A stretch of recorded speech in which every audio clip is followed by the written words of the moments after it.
It's 9 o'clock. Good morning. Call the Commissioners' Court to order. Quorum is present. All legal notices have been posted. The court is duly called. Can I get a motion to open the court? So moved. Second. Moved and second. Is there any unreadiness? All those in favor, let it be known by the usual sign of voting. Aye. Those who oppose, same sign. Chair is in the affirmative. The indicator today is a guest of Dr. Daniels. Good morning. How are you? I would like to welcome Reverend Gerald Britt to come forward, please. And good morning to you. Reverend Gerald Britt came to City Square in September 2004.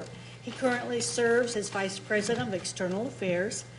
Since coming to City Square, Reverend Britt has worked to develop living wage job strategies, which focus on training for jobs in construction, environmental remediation, culinary arts, and technology-based soft skills training. Prior to 2004, he served as pastor of the New Mount Moriah Baptist Church in Dallas for 22 years. Reverend Britt led New Mount Moriah to organizational growth and community engagement in the areas of education, housing and neighborhood redevelopment, and health care. Under Reverend Britt's leadership, New Mount Moriah became a force for change in the neighborhood and resulted in new housing in the neighborhood for more than 50 years, local campus school reform, job training, and political engagement. He continues to be on the forefront of redevelopment efforts in South Dallas, leading organizations that result in the development of South Dallas Action Plan, a comprehensive strategic plan for renewal of the South Dallas economic infrastructure, created by a coalition of neighborhood, nonprofit, church, and business leaders from the South Dallas community. And I welcome the good Reverend Gerald Britt. Thank you, Commissioner Daniels. Let us pray. Dear Heavenly Father, we come to you thankful for this day, new day you have given us, a new day full of opportunities to do good, to love and serve one another, to become instruments of your will. We ask your blessings of wisdom, hearts of peace, cooperation and collaboration for men and women who serve in all levels of government, particularly those who serve us as county commissioners, their staffs, and all the employees whose lives and work will be impacted by the decisions made today. Thank you for the commitment of these county commissioners to serve the public good and to their willingness to accountability for the common good. Crown their efforts and their decisions with the type of outcomes in line with your vision of success. We ask all of this in the name of him whose life was a perfect example of love, grace, goodness, sacrifice, and commitment to the good of all mankind. Our Lord. Amen. Amen. Thank you, Reverend Britt. Britt. Ask my colleagues for a motion to suspend the agenda. So moved. Second. All in favor? Aye. Those opposed? Thank you. As the judge here, we'll go forward. I want to make sure that once we get through the regular agenda that we get a chance to go into executive session. That was the reason for the motion for suspending the agenda. No, we can go in Regular session at the normal time? We're doing regular session. It's just that before briefing go into. Okay, all right. So we have our first resolution from Dr. Daniel.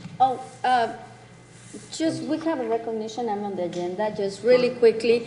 As you all Apologize. know, colleagues, members of the audience, we have a great friend, and the county has been in partnership with the Texas A&M AgriLife Extension Service, and we have with us today Richard Davis, which is going to make a little introduction of some of the new members of the staff. Mr. Davis, can you come forward? Thank you, Commissioner Garcia. And thank you, Commissioner Daniel, Commissioner Cantrell, Judge Jenkins, Commissioner Price, also for supporting Texas A&M AgriLife Extension Service.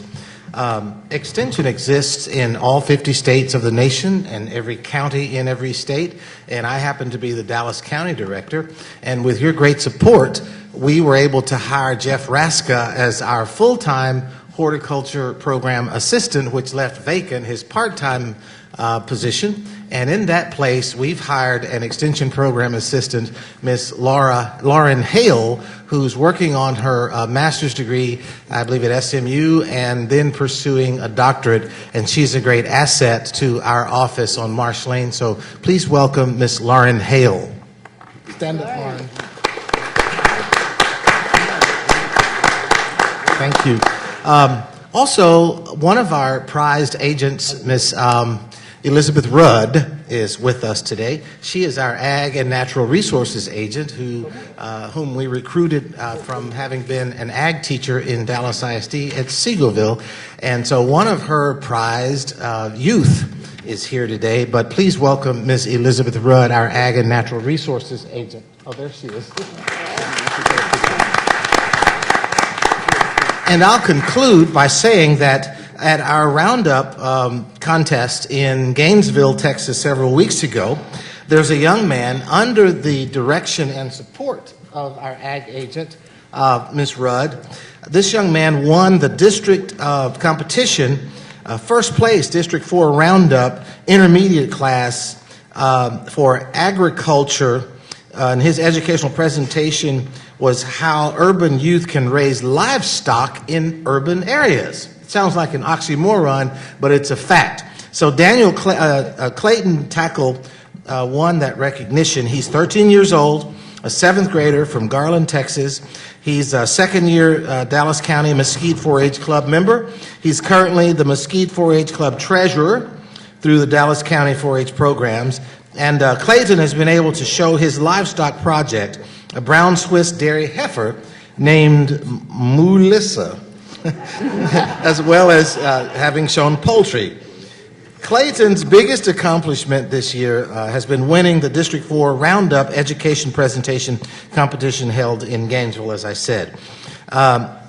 District 4 is comprised of over 22 counties in Texas, and Clayton took first place in the intermediate competition. So please welcome Mr. Clayton Tackle, and his parents are here as well.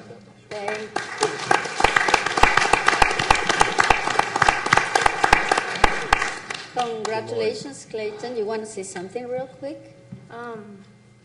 It was a really good competition. I had a really good time doing it, and I learned a lot about how the competition goes and what I should do to prepare better for life. Well, that is great. Thank you for being here, and congratulations again. Thank you to our good partners, Mr. Davis, for the great job you do with AgriLife Extension with Dallas County. Thank you all for being here. Yes. Our first resolution today is from Dr. Daniel.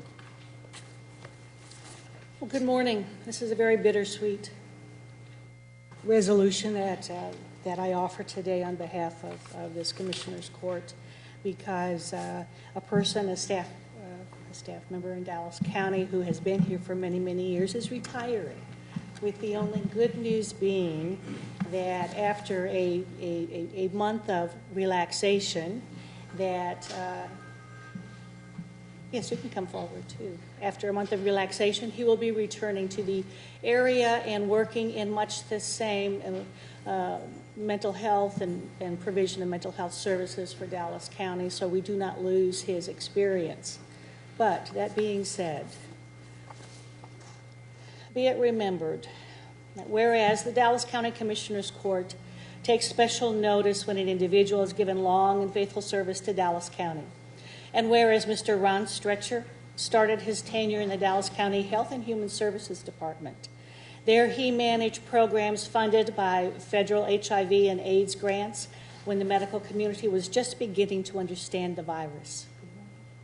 Later, he moved to the Dallas County Juvenile Department. And whereas serving as Deputy Director for the Dallas County Juvenile Department, Mr. Stretcher oversaw a variety of programs such as the Juvenile Justice Charter School, alternative education programs, residential treatment, and in-home family services. He was later promoted to the position of Director for the Criminal Justice Department, in which he has served for the last 10 years. And whereas Mr. Stretcher currently leads planning efforts for new programs, including the 24-hour district attorney intake, the outpatient competency restoration, and a local residential treatment program. He led efforts to improve cooperation among criminal justice agencies that impacted a dramatic decrease of the jail population from 7,300 daily to near, and sometimes below, 5,200 inmates today. He has also implemented processes that have increased jail releases on pretrial bonds and increased the number of defendants in jail diversion programs. He also serves as the primary liaison with the Dallas County IT Services on all criminal justice-related IT projects. And whereas Mr. Stretcher currently serves as chair of the North Texas Behavioral Health Authority, where he oversees the managed behavioral health care services provided to persons who are eligible for Medicaid and or public behavioral health funds in the North Star region. He is also on the steering committee for the Dallas County Reentry Project and Project Transform, which focuses on improving the local behavioral health service delivery system. Mr. Stretcher is leading efforts to organize a statewide organization of criminal justice planners to promote information sharing among Texas counties. And whereas Mr. Stretcher is well known for his ability to focus on systemic problems and bring together various parties under his unique leadership style, in his new position, he will continue working to keep nonviolent offenders out of jail and better served in an addiction or mental health program as needed. Mr. Stretcher has continually prioritized serving the citizens of Dallas County. In a recent news article, he was quoted as saying, "My focus is on getting folks where they need to be, helping them out. So it's gratifying. It makes a difference in people's lives." And whereas Mr. Stretcher is well known for, this year Mr. Stretcher celebrates 26 years of dedicated service to Dallas County. We proudly join him, his wife Yvonne, and his daughter Amanda in celebrating his retirement from Dallas County today. And whereas of great loss is the institutional knowledge that will walk out the door when he leaves, that knowledge has been used to make a profound difference in people's lives and will be dearly missed by commissioners, administration, staff, colleagues, and recipients of services alike. And I so move. Oh, now therefore be it resolved. I'm sorry. Let's finish this up.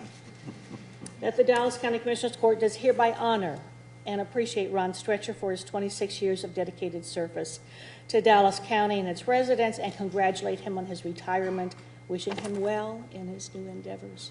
And now I so move. And I made a special effort to make sure you could change your mind.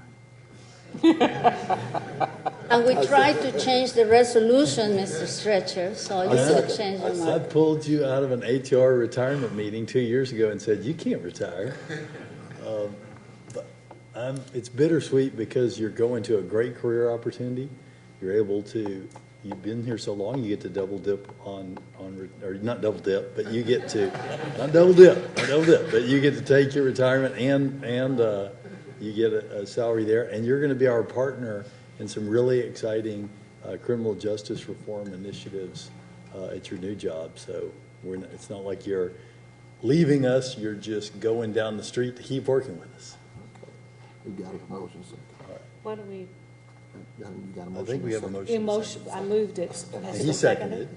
Well, and I second, with all my heart, Mr. Stretcher, you're going to really be missed. I mean, your leadership and BHLT and, NITBA, especially NITBA, has been, I have the honor of working with you. And, hey. Appreciate all the comments. We need to carry the All motion. right. And all those in favor, signify by saying aye. Aye. Come on, Commissioner Price. Any Oh, opposed? that's so- We could change their That's mind. true. You want to say a few words? Thank you very much for the recognition. It has been quite an interesting trip. I do agree that we have all accomplished a lot of good work. As you look at the past, You know, when we started with the work with HIV services, it was early in the disease. We still didn't really have an idea what was going on, and you would see young people get sick and be gone within a very short period of time.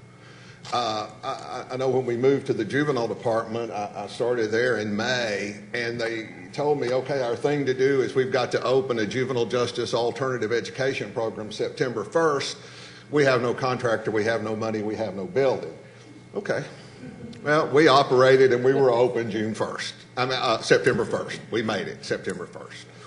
But I think of the things that we have accomplished together and as a community, the thing I am most proud of is our recent move of the North Star system to the new North Texas Behavioral Health Authority. And some of you have heard this, and I'll tell it again. As we started that, I was contacted by two pretty high-up officials at the state. And essentially they said, we don't think you guys can do this. We don't think you can do it. Well, January 1st, we were open. We've continued to serve our consumers, very few bumps in the road. And I think you'll hear from the community a new sense of working together and coordination and cooperation at that level. So while it has been an interesting time, and I have enjoyed every minute of it, I am going to borrow from Dr. Daniel, and our work is not done. And we will continue on that work, and I appreciate the support I have gotten so far and hope to get in the future as we move that. And it gives us a chance to move into another area. Thank you, Mr. Church. Well, Ron, I'd like to just say a few words. You know, when I first met Ron, we started on our JAIBG program and then moved to JCEC and then JIS and then the JCMS and then the Tech Share Juvenile program. Mm-hmm. And Ron was pretty much responsible for all that because he had to shepherd all that and make sure it happened. And if I had to, characterize Ron, you're one of the most hardworking, dedicated, talented, and one of the most professional members of the Dallas County team. No matter what you threw at Ron, he could handle it. And it didn't matter what it was. And no one's going to be able to step in and fill the shoes that you've done for Dallas County. And everyone in Dallas County has benefited from you. So thank you for a job well done. Thank you.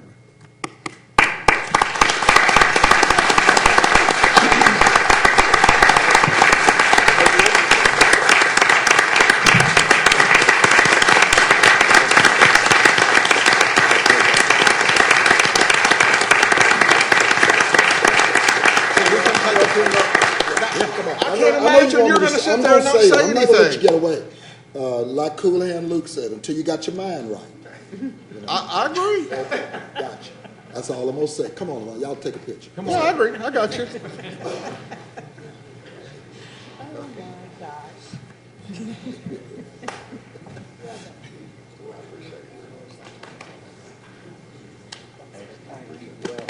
Well said.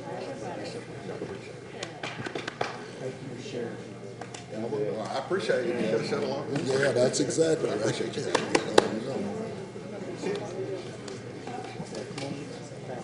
We want our picture here. Yvonne, you stay next to me, and we'll go here behind the judge. Stand next to you. Oh, I do. I get to sit in the chair. I get to sit in the chair. I've always wanted to do that.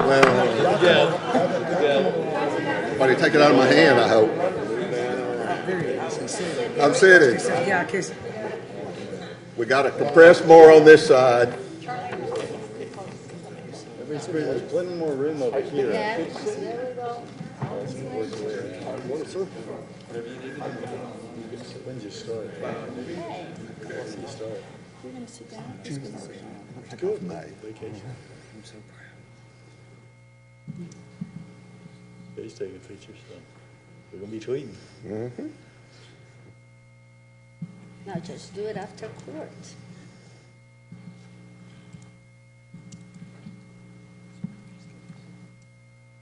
Got faith in Shay. She'll say something.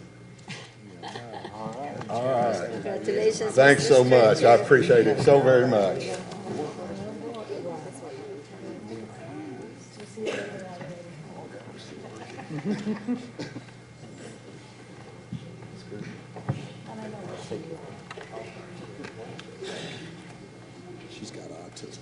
And next we have another resolution from Dr. Yes, again, congratulations to Mr. Ron Stretcher. It's been an honor working with him. And the next resolution, Judge, colleagues, members of the audience, is the resolution for the autism spectrum disorder. And I'm going to ask Ms. Tanya Brown and her group to come forward. And the resolution reads as follows. Whereas autism spectrum disorder, ASD, is a complex developmental disability, signs typically appear during early childhood and affect a person's ability to communicate and interact with others. ASD is defined by a certain set of behaviors and is a spectrum condition that affects individuals differently and to different degrees. This is known. There is no known cause of autism. However, it appears to have its roots in very early brain development. Some of the behaviors associated with autism include delayed learning of language, repetitive use of language, and or motor mannerisms such as hand flapping or twirling objects, poor motor skills, sensory sensitivities, lack of interest in peer relationships, persistent fixation on parts of objects, little or no eye contact, and difficulty holding a conversation and executive functioning, which relates to reasoning and planning. And whereas April is National Autism Awareness Month, this effort is an opportunity to educate the public about autism and issues within the autism community.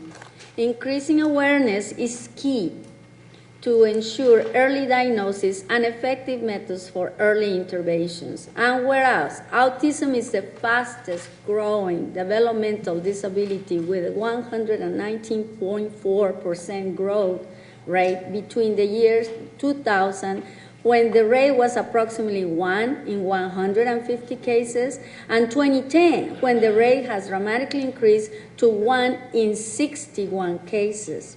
1% of the population of children in the United States, ages 3 to 17, have ASD. The current estimated prevalence is 1 in 68 births. Study shows that autism is 4 to 5 times more common among boys than girls. It has been reported that more than 3.5 million Americans live with ASD. And whereas the Autism Society of America estimates that the average cost per pupil for educating a child with autism per year is over $20,600. Estimated annual costs to provide adult services range from $175 to $196 billion, compared to the $61 to $66 billion for children. And whereas each individual with autism is unique, some have significant disabilities and are unable to live independently. After leaving high school, 35% of young adults ages 19 to 23 with autism have no job or receive postgraduate education.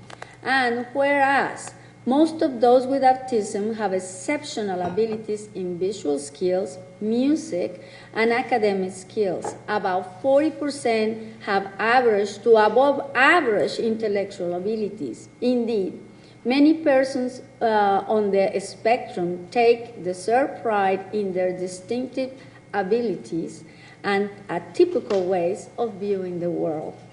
Autism is treatable. However, children do not outgrow autism, but studies show that early diagnosis and intervention and access to appropriate services can lead to significantly improved outcomes. And whereas in Dallas Independent School District, the number of students with ASD comprise 1.4% of the total student population and 17% of the special education population.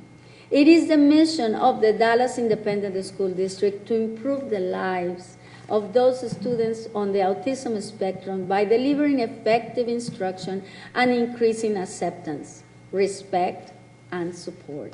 Now, therefore, be resolved that the Dallas County Commissioners Court does hereby recognize April 2nd as the World Autism Awareness Day and the month of April as National Autism Awareness Month in an effort to raise awareness and improve services for individuals on the autism spectrum. And I so move. Second. All those in favor signify by saying aye. Aye. Opposed, motion carries unanimously. Ms. Brown. Thank you. Thank you, Commissioners. Good morning, and thank you, Commissioner Garcia, for this wonderful recognition of World Autism Awareness Day and as April for Autism Awareness Month. With me today are some representatives from the Dallas Independent School District. These are special educators who help ensure effective special education supports and services for more than 12,000 students with disabilities in the district, including our students with autism. As you mentioned, according to the CDC, the prevalence of autism is currently 1 in 61 children in the United States, 1 in 42 boys, and 1 in 189 girls. It costs more than $8,600 per year to educate a student with autism. In the Dallas Independent School District, 1.4% of the total student population are students with autism. 17% of the special education population are students with autism. And we see this number growing each year. So it is our daily work and our mission to improve the lives of the students on the autism spectrum by delivering quality, effective instruction and increasing the acceptance, respect, support, and understanding of this growing population. We thank you for this opportunity to highlight and recognize this growing disability area. And again, thank you for your support. Thank you, Ms. Brown.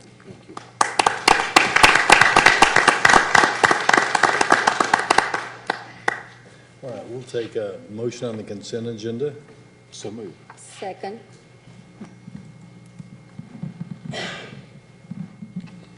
All those in favor signify by saying aye. Aye. Any opposed?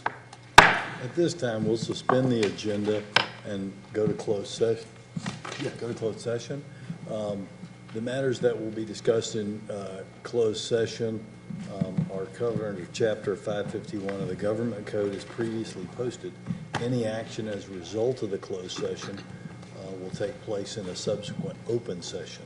And we'll begin closed session immediately. That's good. Thomas.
All Yeah, right. no, I mean, we don't want to move too fast. It's going to take a long, sweet time. Easy. Court orders. So we have, is everybody back in their seats? Yeah. So we're going to go back into open session. We have finished closed session. No action was necessary in open session from the closed session. And we'll now continue on to the regular agenda. Regular agenda. Is there a motion on court orders J1 through 64 and addendum 65 and 66, pulling 17 for an undetermined amount of time and pulling 50 for 2 weeks? And pull 17 for an undetermined amount of time, 50 for 2 weeks, and I need a motion on, Also moved. 43, 44. oh, I'm sorry, okay. Was 43 and 44, I didn't get the note. 33. Let me Yeah. rephrase that. Pull, motion, I need a motion, which, Dr. Daniel, on J1 through 64, addendum 65 and 66, pulling 43 and 44 for 2 weeks? Or, Yeah, that's all it is. right, I saw 44. that. So you want to pull one of them or both of them? Both. Both. Both, okay. So pulling 43 and 44, for some indeterminate amount of time, pulling 17 for an indeterminate amount of time, and pulling 50 for 2 weeks. And pulling number 3. And pulling number 3. DA needs to make All some right. modifications. So with that, is that your motion? Well, Or do you want me to say it let me again? ask about 50. What are we pulling 50 for? I'm pulling 50, Yeah. and the staff is getting more information on that. Okay. And you're pulling 50 according to our policy? Yes. Okay. And 21, wasn't that supposed to be, Needs to be pulled. 21 supposed to be pulled too? That's a permanent pull also. So let me just ask a question on number 50. Sure. It has to meet the requirements that it's not time sensitive, or that the delay will result in the county being in violation of a federal, state, or local law, or the county will incur cost or liability as a result of the delay. Does So when this meet any of those? In other words, Well, yeah, why is it being pulled? Mr. Roden and Mr. Garzan had discussed that, and it's not our feeling that it does, and so, well, I want Okay. to get it on the record. sure. Okay, so we have another deal on. We have 41 for an extension with ACE to continue to operate our parking garage, correct? We Okay. have a 30-day extension on with ACE. Okay, so now does this put us past that 30-day extension? So we'd have to do one more. This would put us, right, Mr. Garza?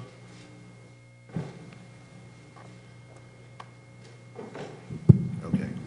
Yeah, we have that 41 to extend in order to execute this contract, and we needed that 30-day extension to have that implementation conversion period. Okay, will they extend again if we delay this? To get with that ACE to see if they would do another extension, because this is going to tie in, pulling this 50 is going to impact that extension. So we would have to get with Were ACE. they happy to extend it or Well, reluctant this to 30 extend it? 30 days, the current one, they were, yes, sir, they were accommodating. But They have- accommodated you? Yes, So sir. you think another extension is no problem? I don't know. I have to get with that vendor to verify. So what, okay. We have not.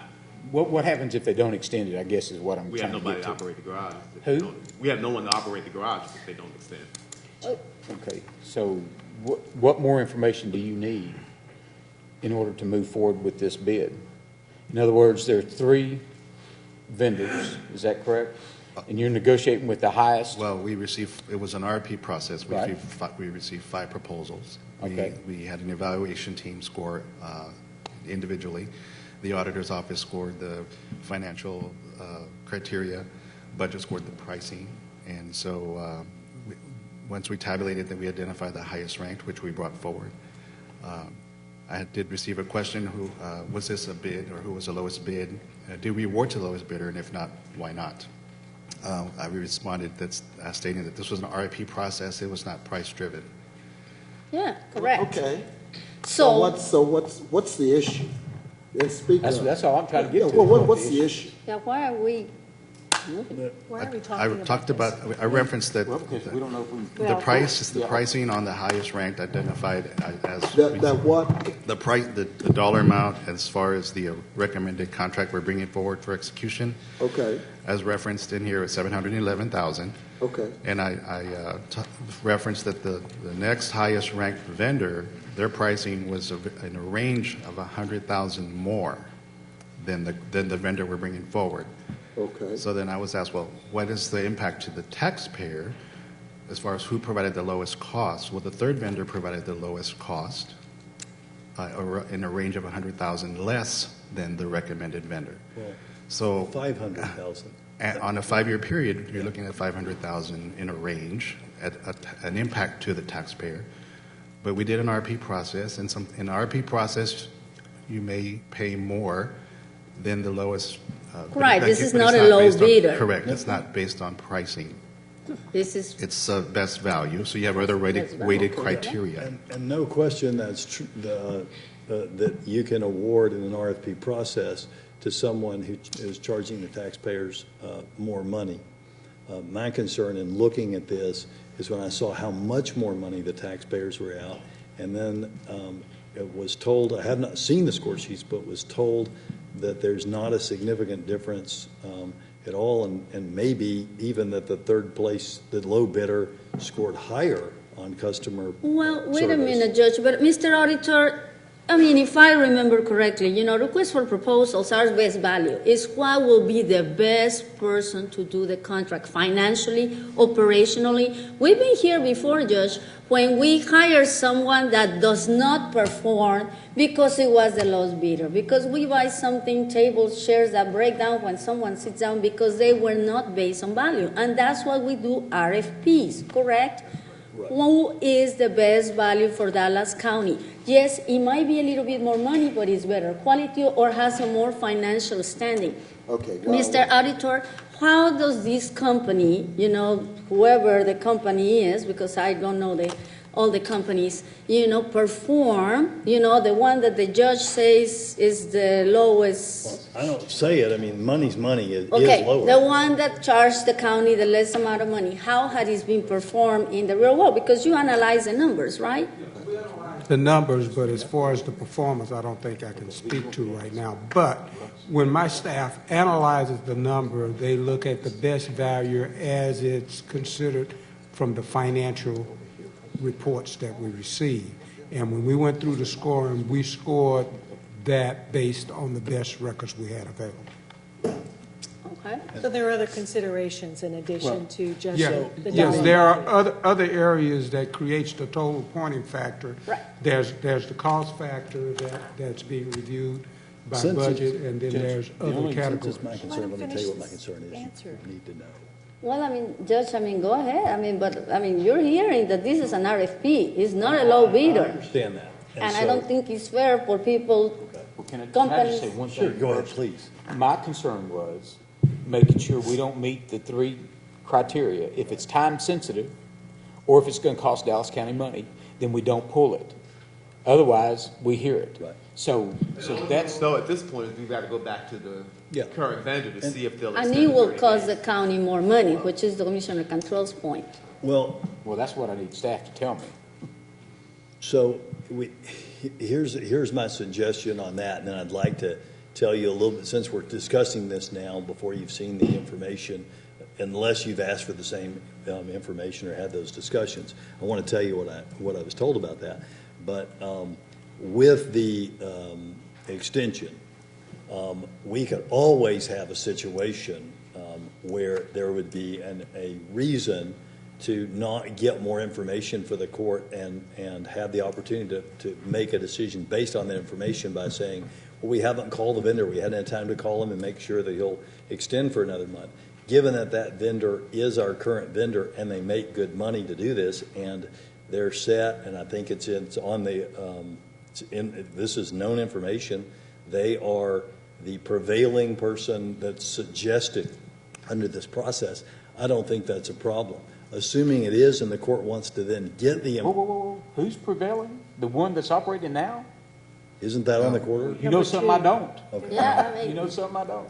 Okay, I'm sorry. So it's a different one that's proposed. Yeah, it's different. Exactly, so Judge, I mean. So if, in the hypothetical, we have a situation where staff hasn't been able to contact the person who we're paying money to now, if they didn't want to extend for another 30 days or however long it takes, then we could have the choice of having and the court was of a mind to proceed, even though one cost $500,000 more, after they get the information, then I'm fine with that process. But I want to make sure that we have that information and that everyone casts a vote based on that information and any other information that they want, and then I'm fine with that. So we could have an emergency meeting for 2 minutes if we need to, if that were a problem. I don't think it'll be a problem. My concern was this: in what I try to do on all these that aren't the low number for the taxpayer is just ask, what is the information that I can hang my hat on, so to speak, as to why it is we're spending more of the taxpayers' money for a particular thing. In this, I can completely understand where if we were building a computer system or a building or even an HVAC system that took 10 months to build, it would be extremely important, the financial stability of the company, if they quit mid-building or they quit during the warranty period, we might be in a real lurch. Well, that's exactly what the auditor just said. Well, here's the difference. These are parking lot attendants who use a computer program that we verify each month that we're getting all of our money. And so with that, I'm still trying to get more information so I can either hang my hat on it and vote to spend $500,000 more of the taxpayers' money for one parking company over the other, or get the information and either abstain or vote no if I can't.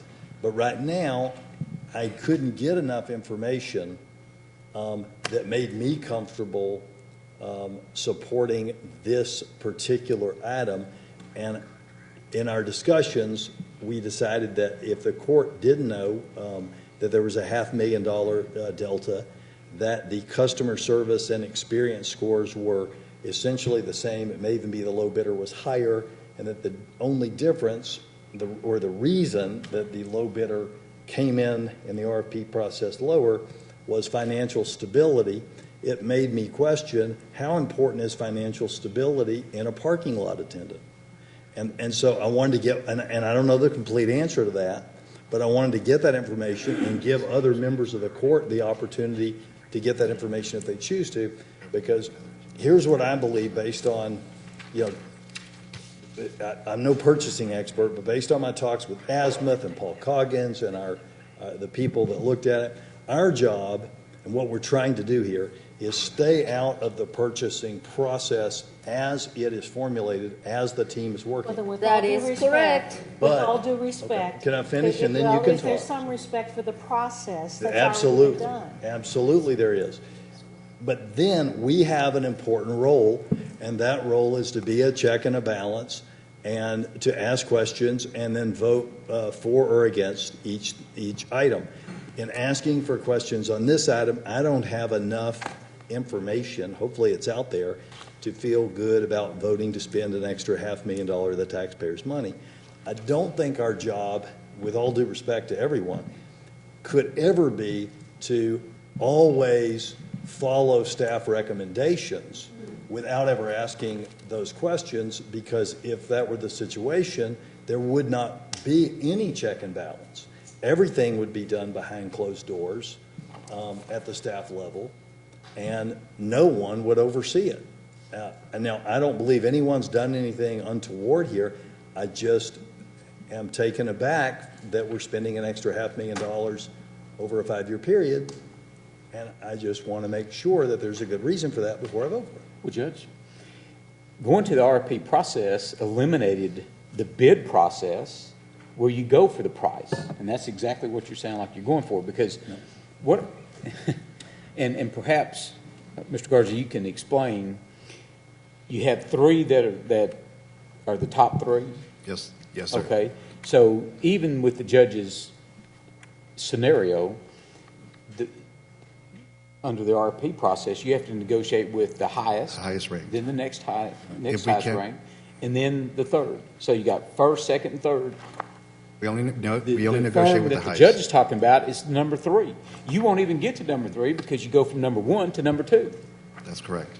under the RFP process. So, Judge, are you asking us to change the entire process? What I'm That's what we're asking looking for at. is that we get more information and that we cast votes based on the information, and that leads us to wherever it leads us. I'm not telling you that I've made up my mind that I'm opposed to the recommendation of the process. What I'm telling you is, But the for instance, information, the if I information thought is maybe what here. Dan would tell me is, well, one got a lot better customer service scores, and it's only $10,000 a year, and I would have said, hey, great, man, sounds good.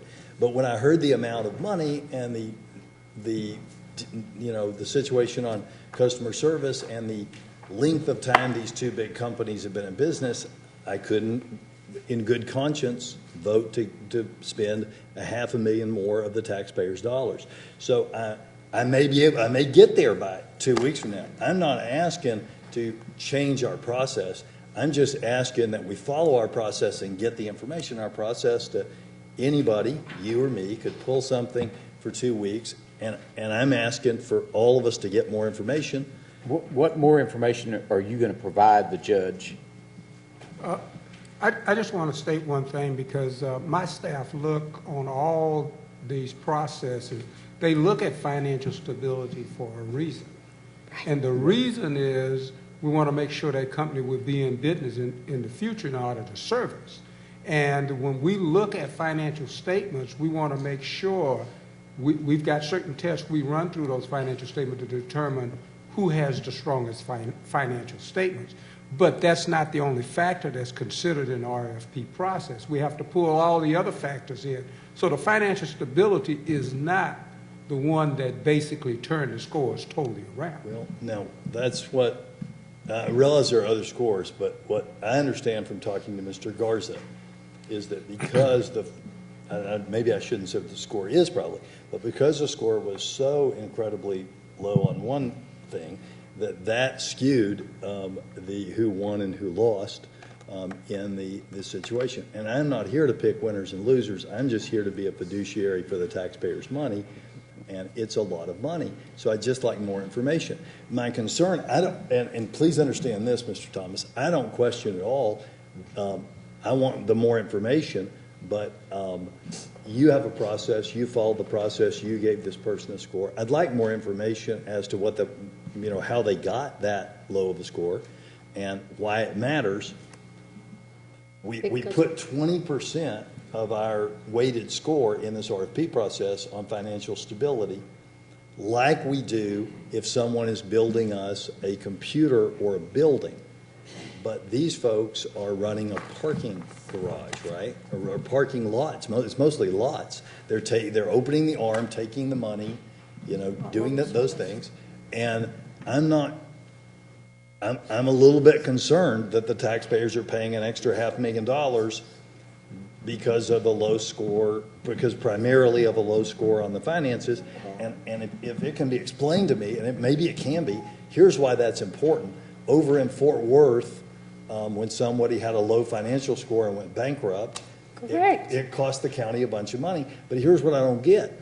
It's a $700,000 a year contract. So even if this company goes bankrupt in year 2, if we went with the low one, is it really going to cost us $500,000 to the taxpayers to call another company to come in and take over collecting money at the How much parking revenue do they garage? collect a year on that, Ryan? Should collect in parking revenue. How much revenue is collected? I don't have the, $3 million. Yeah. I would want a financially secure company collecting that money to make sure we get it. yes. And that may be, you could be completely right on that. And once we have the information and we see it, I'll go back to my question. What information can y'all provide to the judge? Are y'all going to provide the financials of the third company that's not even in the ranking in the process? the information that I've requested is that the other members of the court get the information I already have, because I don't think it's fair for me to abstain today, knowing that there's $500,000 of taxpayer money that's going to be spent unless the other court members do. You now know that. I want, and because this may get me to vote for you, I want an explanation of why that is so important, that it's, in my non-parking garage attendant mind, what I'm thinking is, surely if low bid company goes bankrupt in year one even, it's not going to cost us $500,000 to get somebody to come in. And if it doesn't, remember that revenue is not set by these companies. There's nothing magical that they do. That revenue is set by us. We say, here's how much money we want to charge people to park in our lots. So everybody is going to, theoretically collect for us the same amount of money. Where those numbers would have swayed me is if they had said, there's a lot of customer complaints with the low bidder. They're mean to the people who park their car. This isn't a bid process. This is an RFP that's a negotiated process. But Mike, we should, I believe, this should be a bid process that you go with the lowest bidder, just like janitorial.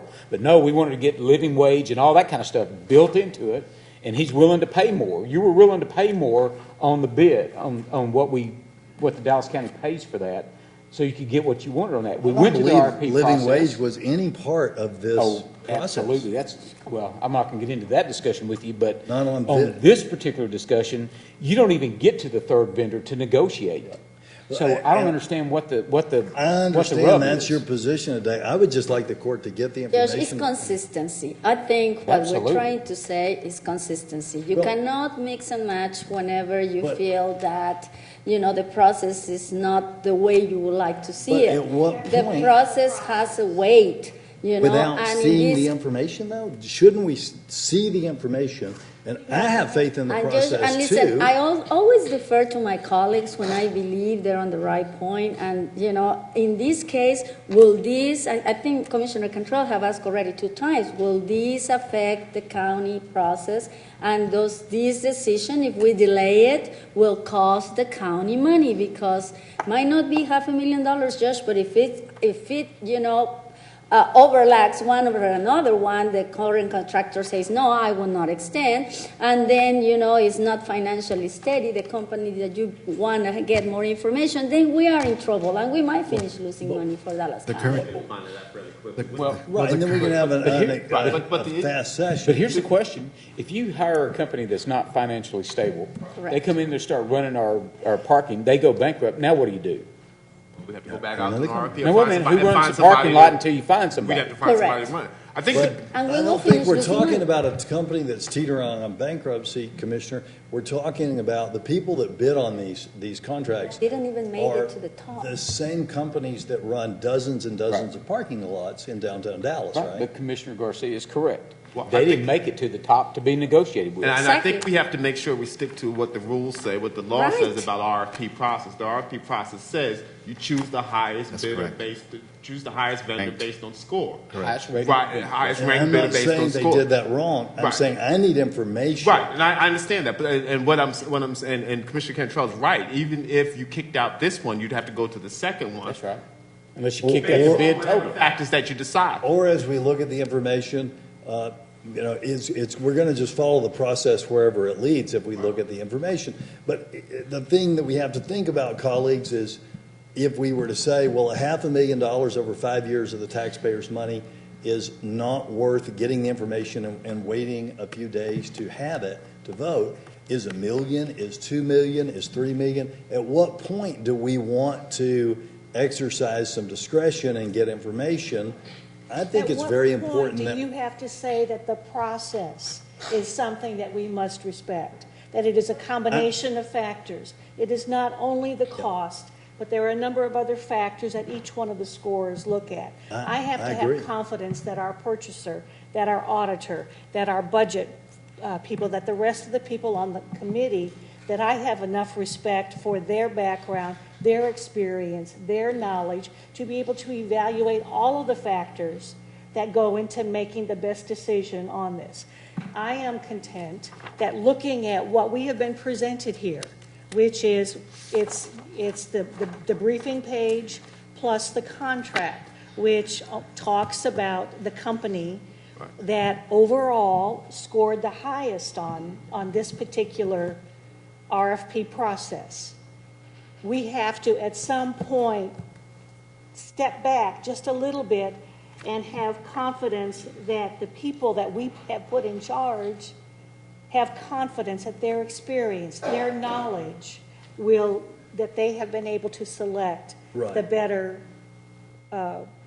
result in this particular decision. And And I then we don't agree with finish you that losing money, Judge. the place where we At the step end of back the day. is from the time that the contract starts until the award process when we have to do our functions. But I think this is an earlier point, Judge, and you brought this up earlier, is that when we're looking at the RFP and how we weight scores, when you guys approve the RFP, and this is in the beginning of the process, maybe what we need to look at, maybe what the court needs to start asking questions about is are we weighting these correctly? Should we weight more maybe on customer service and something like this as opposed to, financial stability? Well, I think financial stability on a contract like this is very important. As you said, we are taking in quite a bit of money. It's $3.3 million. That's a lot of money that we're trusting our vendor to take in for us. So we have to be real concerned about that and the stability of the company to provide that service for us. I mean, it's more than just a vendor parking cars, because you're dealing with a vendor who is able to be there when they're supposed to be there, so people aren't getting stuck in the garage. Trust me, we've had a lot of issues with vendors in that parking garage. So it's their ability to perform the function and do the job. That's exactly the sort of information that I'd like to have so I can cast an informed vote. Right. So the information I have so far is I haven't heard any information about how their finances could justify paying $500,000 more of the taxpayers' money. But if in the information we're going to hear, that I hadn't heard yet, we're going to hear there's a real risk of each month them not paying over the money that we get, or if they were to declare bankruptcy because of the way they hold our money and don't immediately turn it over, our money could get stuck there or something, so that I would know why it is that we're going to pay $500,000 more of the taxpayers' dollars, okay? I don't at all impugn the integrity or not have the utmost respect for everyone in this process. In doing my part of the process, in being a check and a balance, when it's $500,000, I have questions, I ask the questions, I don't have my answers yet, and under our rules, it shouldn't be this big of a deal. I'm just asking that we get the information. It's not a big deal. If staff will tell me that we don't meet one of those three criteria, then we'll vote on it in 2 weeks. If staff tells me that it is going to be, that this is time sensitive, or it does cause the county to incur cost or liability as a result of the delay, then I'm going to vote on it today. So it's real simple. If they say it does, then we vote on it. If they say it doesn't, then we don't vote on it. Actually, it's a two-step process. If they say it does, we would discuss that. We have to vote on it. Take a vote on whether to pull it. Right. I understand that. Okay. So item 41, we do that 30-day extension with our current vendor, and that pushes us to, once you pass it, to the end of May. So if we do this, if we pull this, we'll bring it back on May 2nd. So we have Will it cost the county money, Mr. Garza? That's what Commissioner Cantrell. I don't believe so, only because Is there any harm for delaying this? No, it won't, because we'll bring this back May 2nd, and that extension is to May. That's all they have to tell me. Okay, that's it. All right. I voted. The other piece, though, we need to make sure you guys get the information that you requested, and make sure, Dan, we share it with everybody on the court that wants a copy of the information that you requested, which is the financial information. Right. Okay. Just with the and a auditor's justification, and I'm not saying there's not one, right? A justification as to, okay, this piece was incredibly low, and the reason that justifies spending $500,000 more of the taxpayers' money is whatever your best argument is. I'm not looking for a reason to vote against you. I'm just looking to make sure that I'm a good steward in my vote. And if the three of you guys vote against me, I have no animosity or concern about that at all. I just got to cast my vote based on all the evidence. I'm so glad you're the best steward of the county's money. No, you're a good steward too. There's so many other issues that open the purse and just dole out the money. So I don't think that's the issue. I think the issue is the process. We have an RFP process that you're trying to intervene on and make things go the other direction. You can't do that. If you want to put the process on bidding on the price, then let's put these things out for bid, not for RFP, period. And that's where we were before we ever started putting these out for RFP. That's correct. But when we started doing the janitorial contracts, we started talking about let's break them up, let's do this, let's do that, so we can get living wage issues and all that kind of stuff. We'll pay more, but that's okay. And that's what was said right here from your chair. We'll pay more, but that's okay. Now we're hearing, oh my God, y'all are spending taxpayers' money. It's going to cost the taxpayers $500,000 over 5 years. Well, that's not being very sincere, Judge. We're playing with the rules. If you have rules that 20% is on the financial stability of a company, then by God, you ought to abide by those rules or get rid of the bid, the process. Commissioner, I'm just trying to cast an informed vote. I don't question your sincerity or anyone in this room's integrity, certainly sincerity. What it sounds like. Not at all. And so I think we make our best decisions when we stay calm. And I'm calm. We've got the answer to that. So could we move? Nobody has lost a noodle here so Could far. we? I'm going to call the question Can we then. get to the bottom, which Yeah. is that we've decided that that chances are better that it will not be a cost Right. to the county if we delay this vote for 2 weeks. And so, Okay, so we delay it for 2 weeks. So we so delay I'll this for call 2 the weeks. question then. Okay, who made the motion? On this motion Okay. and second. The motion, I believe, was from Dr. Daniel. I don't remember who made the second. I think Commissioner Price made the motion and he's left. Yeah. Do we want to do it again? Let me say it again. Well, can we? Let's so just, This is to. this is to for the court orders. the court orders and which are the ones that are going to be excluded. Right. 3, 17, 21, I 43. believe it was Dr. Daniel, but let's do it over, just to be Yeah. sure. Is there a motion on court orders J1 through 64 and addendums 65 and 66, pulling 3 at the request of the DA, pulling 43 and 44 at the request of purchasing, pulling 50 for 2 weeks, and pulling 17 for an undetermined amount of time, And 21. And 21. and 21. Okay, so moved. All right. And is there a second on that? Second. All right. There's a motion and a second. Is there any discussion on the other court orders that, or in the court orders that are not pulled that are on here? Hold on, Judge. Hold on just a second. Well, I just wanted to mention, Judge, there is, one of the court orders is the request for proposal. Oh, it's already taken up, so we will find for that information. Thank you, Judge. Sorry. Anybody? I want to give a shout out to Ermit Graham and everyone who worked on the catastrophic vacation and sick leave pool policy. Always proud of our employees, and I'm particularly proud when I see people coming together like this and saying, let me put in a little bit of my vacation and sick policy, so if someone gets cancer or whatever happens, something catastrophic happens in their family, I can, help bolster a teammate.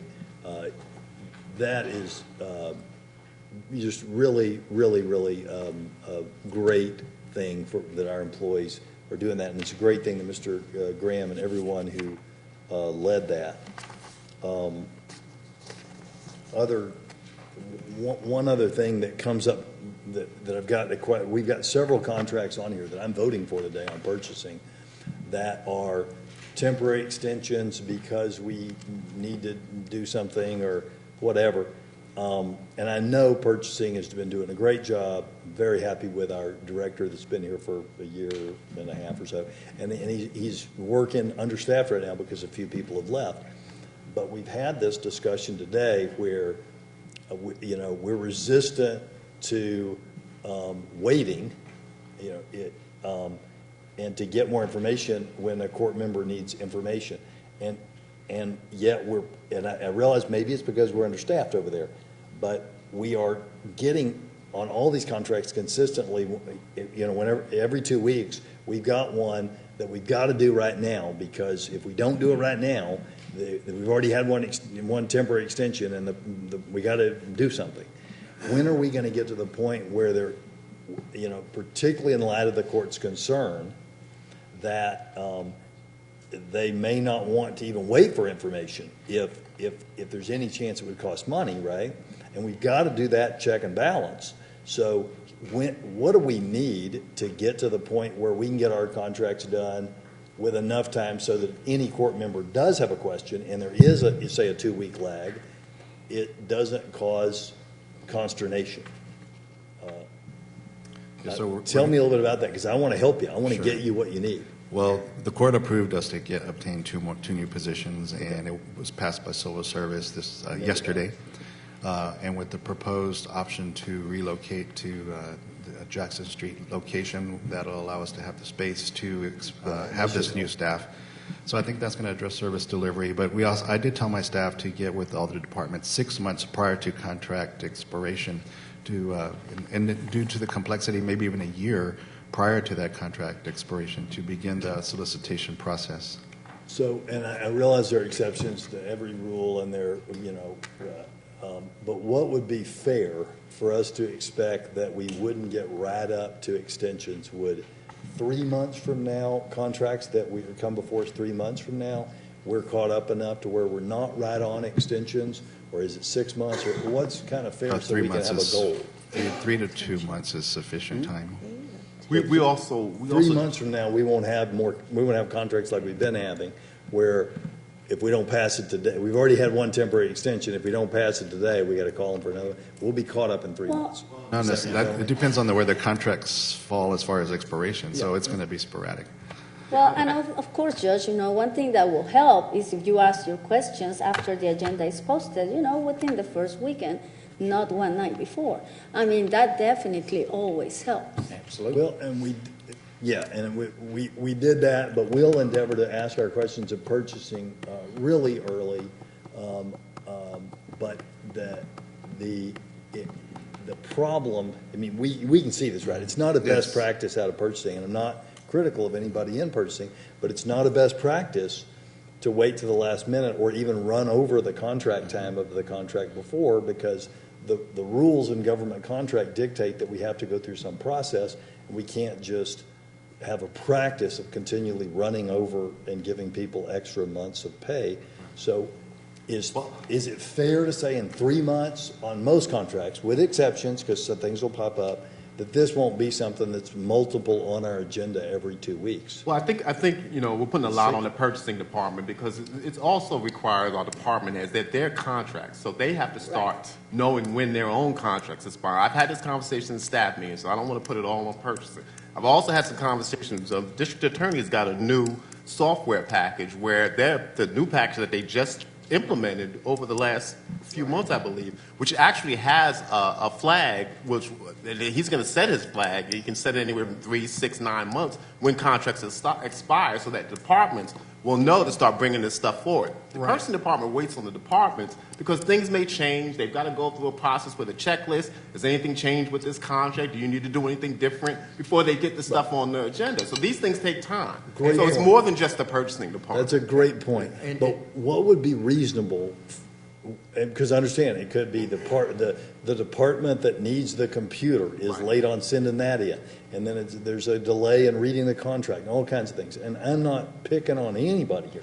I'm just saying what's reasonable, guys, is 3 months from now. Would that be kind of a target date for us to just kind of set a marker that what is it's April, so say in the middle of the summer, when we take the little summer recess, would it be fair that when we come back from the summer recess, there won't be, except for an extraordinary circumstance, any more of these contracts that go right up to the time before we get them before the court?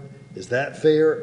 But isn't that what Mr. Garza said about 5 minutes ago, is that he has had a conversation with staff of looking at where all the contracts are, and depending on the complexity of the contract, either pulling them up using the flag system, a trigger system, that 6 months for relatively simple contracts, longer if they're more complex. But he's already put some of that in.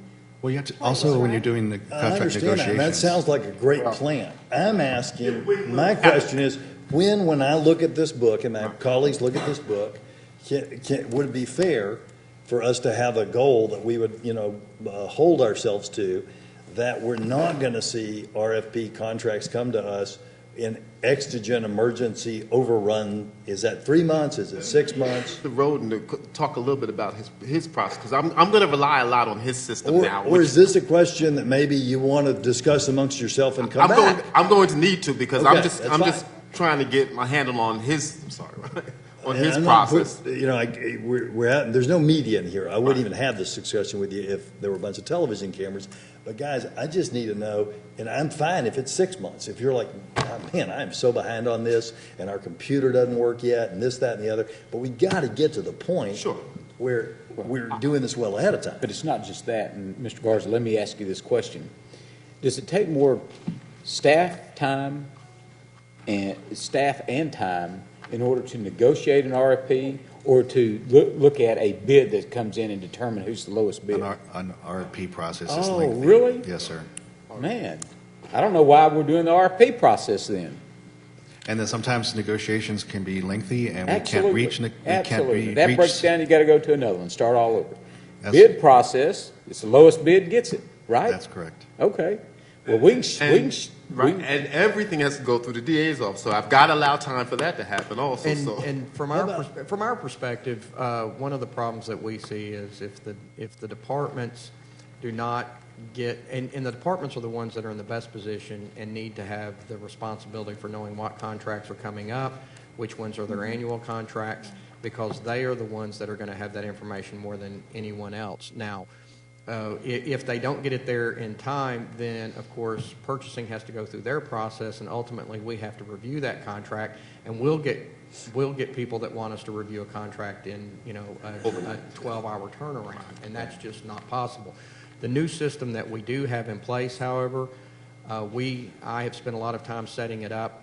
It will not be the primary system for knowing which contracts. That will always lie with the purchasing department, but under our new system, we have set it up such that in the near future, as we now have contracts approved, we will now be able to keep that information, keep that contract by court order. We will capture how many renewal periods, when the expiration date is, and then based on that, our system we've set up so that in the near future, it will start generating to the department automatically 10 months before, if the contract is going to expire and there are no further renewal periods, it will automatically generate to that department contact. You need to contact purchasing immediately.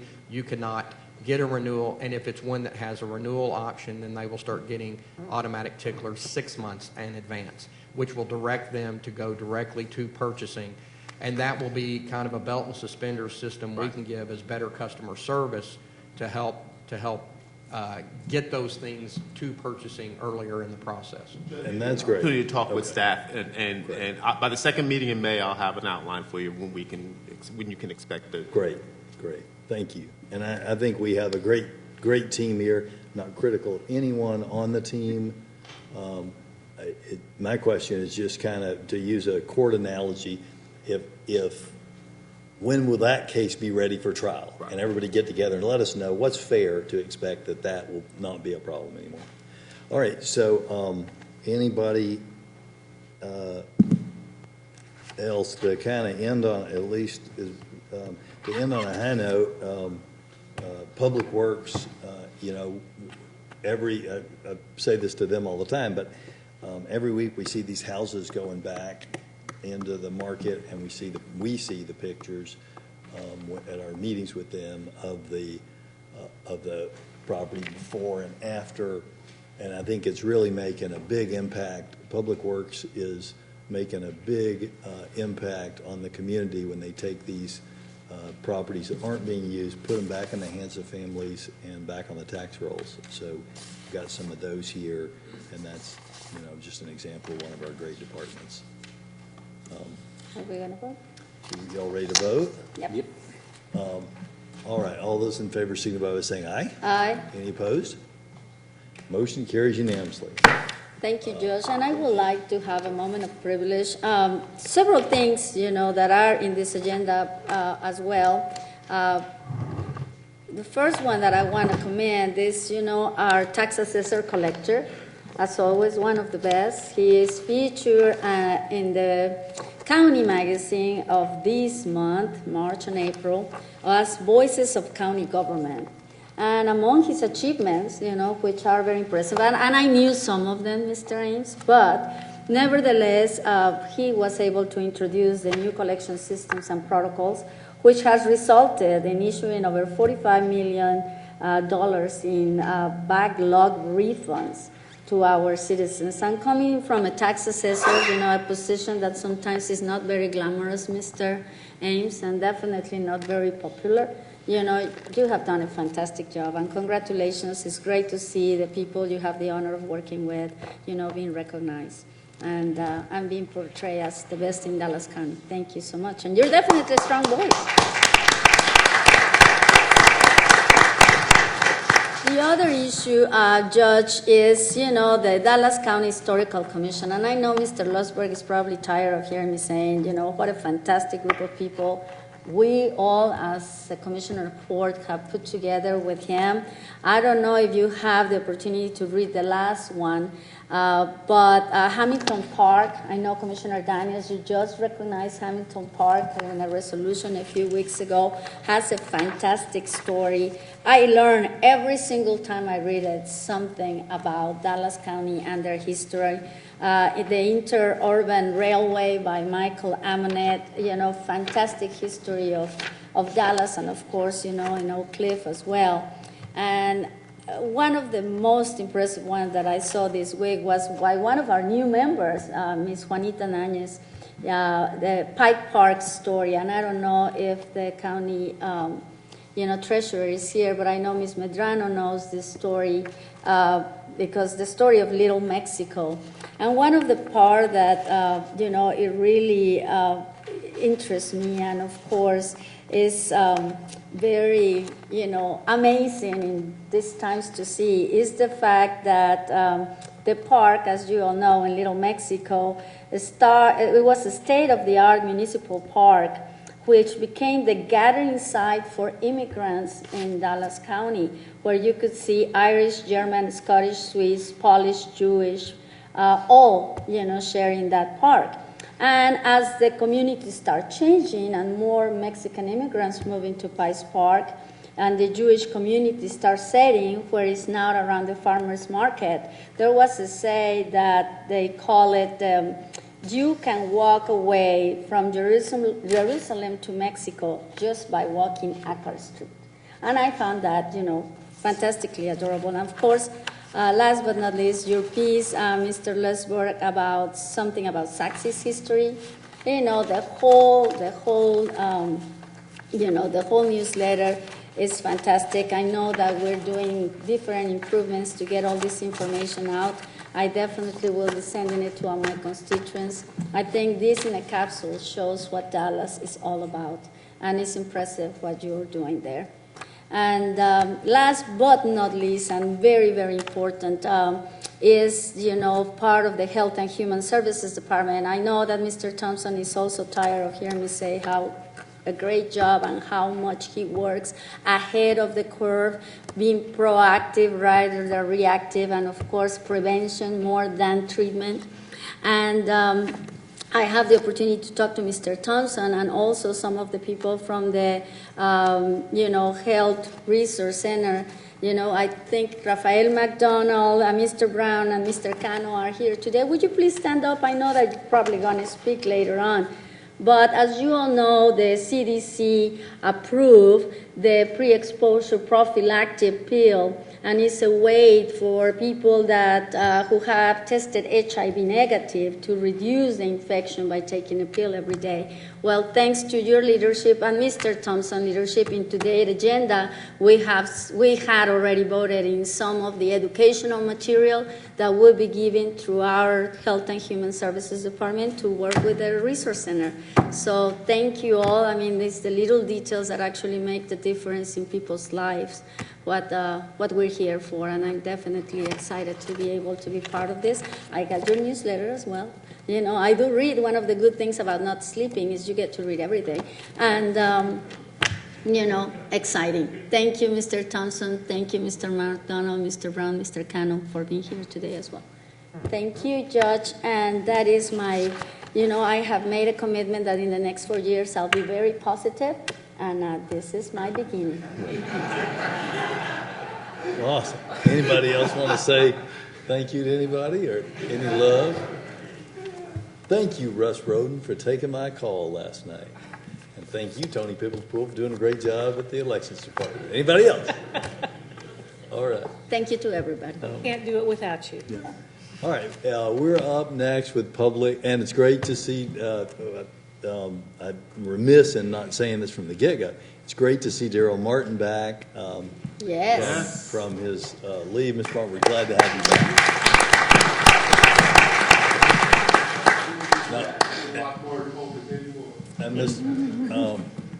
And let me just tell you that Gordon got us out of here one day at 10:01. Approximately. Yes, sir. So, you know. And that will never happen again. But did a great job in your absence. All right, we have our public speakers. Will the bailiff please read the rules of decorum for our public speakers?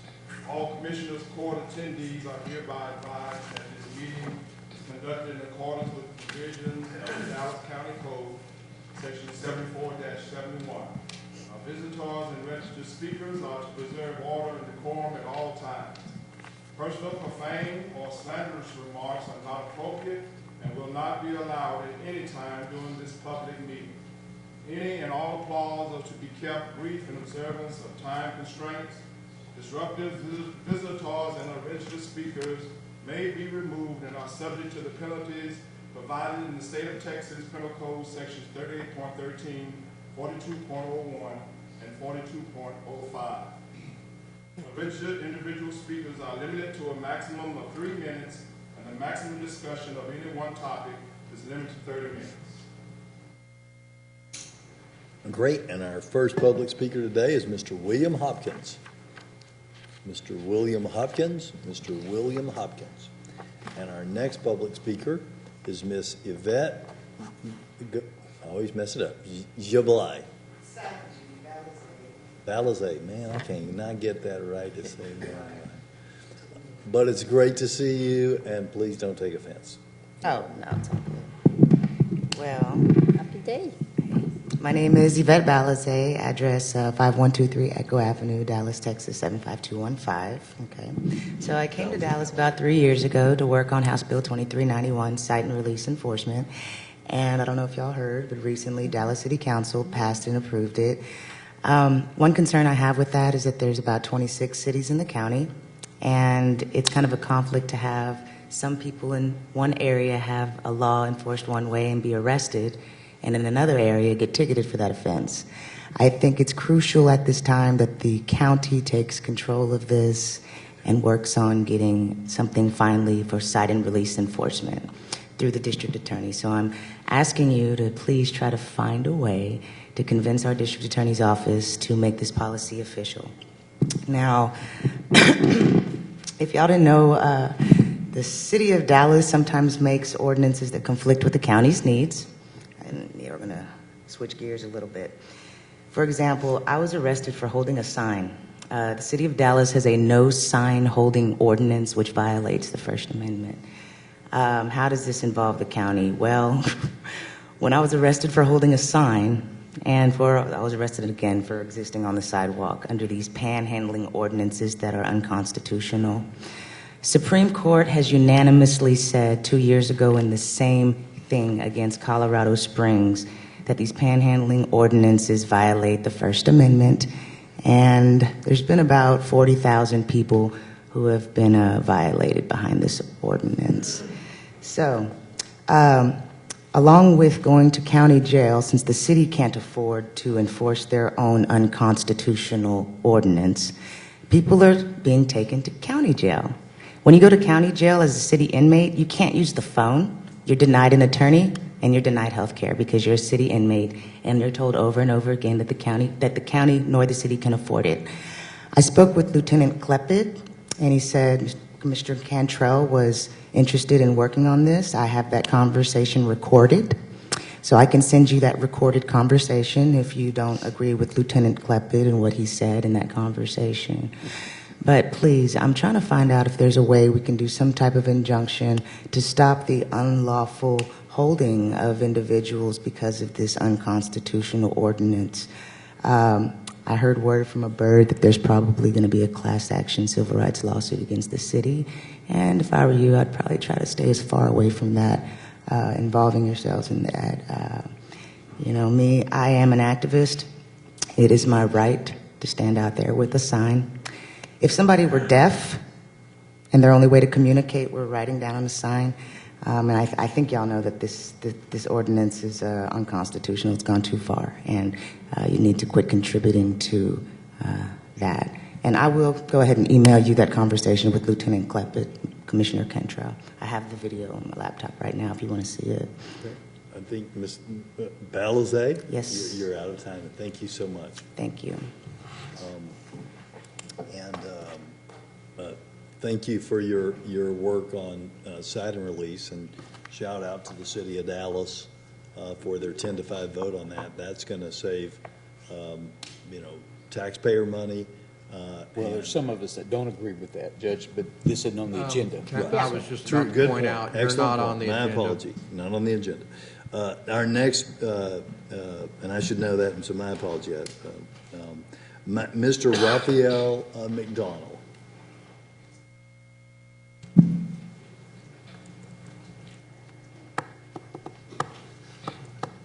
Good morning, Judge Jenkins, Commissioners. As Dr. Garcia indicated, we here from Resource Center are to offer our thanks to the county, and particularly Dr. Garcia and Mr. Thompson for instituting this new program of providing information on PrEP for people who are getting HIV tests at the county health department. It all started about, I guess, 6 weeks or so ago when J.P. Cano and Jelensky Brown and I came forward. This was an idea that actually kind of generated from a bill that State Representative Rafael Anchia is currently carrying. It's House Bill 2006.